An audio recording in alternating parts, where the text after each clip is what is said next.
Namaste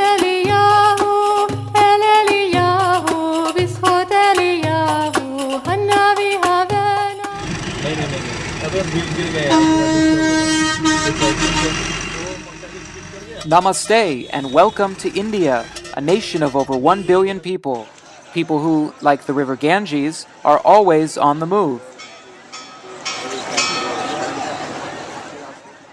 I'm Esensten of Be'chol Lashon, and I recently visited this magical place, home of the Taj Mahal and Slumdog Millionaire, and also home to 3 distinct Jewish communities, the Bnei Israel, Baghdadi Jews, and Cochin Jews. Although their numbers have dwindled over the past half-century, with most choosing to immigrate to Israel, the US, and the UK, there are approximately 4,500 Jews still living in India and several active synagogues to serve them.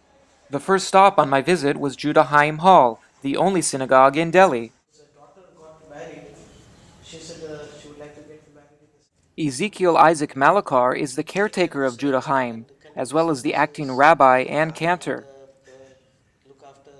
We have a Hebrew classes, we have a library, and you must have seen the cemetery also. Yes. First we got the land in 1930 for the cemetery, then we constructed this building in 1956, and in 1979, we constructed the library, Hebrew classes. So you have a school also? We have school, Hebrew school. And how many students do you have? Not many. If you tell them to, attend the Hebrew classes, that they will say that they have homework to do. Yes. Yeah. About a dozen families regularly attend services here, and Jewish diplomats and tourists frequently stop in. The synagogue in recent years has also been the site of several interfaith weddings. Malakar said there has never been anti-Semitism in India, but the 2008 terrorist attack on a Chabad house in Mumbai has led to increased security at synagogues throughout the country. Mumbai has a total of 10 synagogues, including Knesset Eliyahu, a 125-year-old Baghdadi synagogue built by the Sassoon merchant family. There I met a friendly Bnei Israel man in his 70s named Ben Sion Yitzchak. He took me on a tour of the beautiful blue synagogue, with its stained glass windows and marble engraving of the 10 Commandments. Yitzchak also shared with me his experience of 26/11, the day that Islamic terrorists from Pakistan ambushed the nearby Nariman Chabad house, killing 6 people, including the Chabad rabbi and his wife. Yitzchak was the last to see Rabbi Gavriel and Rivka Holtzberg alive. It happened on 26. After that, next day I phoned Mr. Rabbi. But ringing, but no answer. No answer. Miraculously, the couple's infant son Moshe was rescued from the building by his Indian nanny and now lives in Israel. The Chabad house remains closed and guarded over a year after the attack. I asked Moses Samson, a local Bnei Israel man, if it's dangerous to be Jewish in India.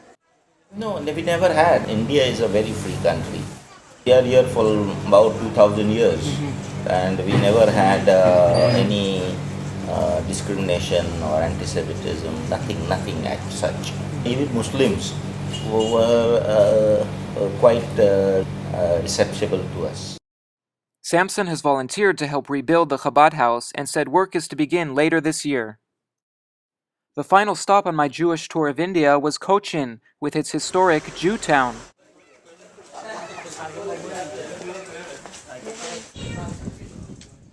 Jewish merchants and their families used to live in these houses, now occupied by shopkeepers who cater to Jewish tourists. At the end of Synagogue Lane stands the oldest synagogue in the British Commonwealth, and it's a real treasure. I'm here in Cochin, India, at the Pardesi Synagogue, which was built in 1568 by descendants of Spanish, Dutch, and other European Jews. Let's take a look inside.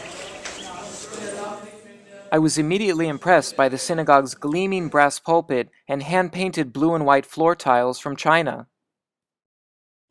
These weathered headstones and a slab from a 1344 synagogue that once stood in Cochin attest to the Jews' deep roots here. Historians disagree on when exactly they arrived in the south, but according to oral tradition, it was shortly after the destruction of the Second Temple in 70 CE. The local guide explains. They are scattered to the corners of the world, wandering starts, and then the second home, a home away from home, that is what they got here. It is not in Cochin, it was another place which is said to be Kranganu. Here also they were attacked by the Moors and the Portuguese in 1524, and this thing was burned. They were killed, many of them were killed, and the last unit, that was the last unit to escape from there, and they were the first unit to come to Cochin, this place. Okay. And then more and more collected, and then when they left the need for a synagogue, they started making it, and just completed next to the Hindu temple, and right under the eyes of the kings. Yes, and then There are 10 elderly Jews remaining in Cochin. The community suffered a blow last September when its leader, Samuel Halegua, passed away the day before Rosh Hashanah. I met his sister, Juliet, who still lives on Synagogue Lane and who requested that her face not be shown on camera. Family, that is the ancestors, are supposed to have come from Spain. From Spain? Yes. Wow. And how many generations are you here in India? My mother's mother, her mother, and so on, 4 or 5 generations. Walking around Jewtown, I was conscious of the mixing of cultures and languages that occurred here over the centuries. Both Jewish and Hindu iconographies adorn the building facades. Interestingly, the Star of David is also a Hindu yantra or symbol representing the union of male and female forms, as seen here at Humayun's tomb in Delhi. The swastika is also an important Hindu symbol, and while I was initially unsettled by the sight of them on cars, houses, and Hindu temples because of the association with Nazi Germany, I learned that when depicted in the clockwise direction, the swastika represents the evolution of the universe.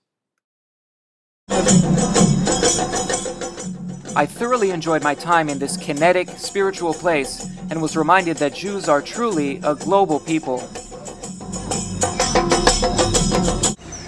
Thanks for joining me on my trip to India. You can learn more about Be'chol Lashon by visiting www.bechollashon.org.